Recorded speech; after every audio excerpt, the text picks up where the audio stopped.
Let's make our steak and egg sandwich. First, we're going to be prepping our garlic bulb. We're going to be making a roasted garlic aioli sauce, a little olive oil, a little salt. Place it on the grill for about 40 minutes at 225 degrees. Let's prep our steak. This is a ribeye steak, salt and black pepper to season. Then we're going to be using a butcher's twine just to keep this shape.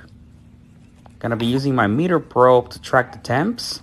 Going to be setting it at 115.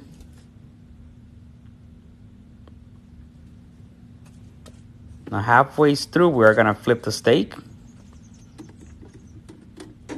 Now let's make that aioli sauce. We got mayo, hot sauce, soy sauce, lemon juice, smoked paprika, and our roasted garlic. Combine all that until smooth. Now we're going to be toasting our buns. I got some brioche buns. Add some of that roasted garlic aioli. Toast those up. The steak, I removed it at 115, patted it dry. Now I'm going to be searing it. Unsalted butter, thyme, some shishito peppers, and crushed garlic.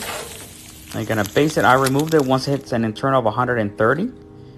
Now let's assemble. Shishito peppers. More of that roasted garlic aioli. Top it out with our steak and our egg. This came out absolutely fantastic. Go ahead and give it a go. Full recipe on my website.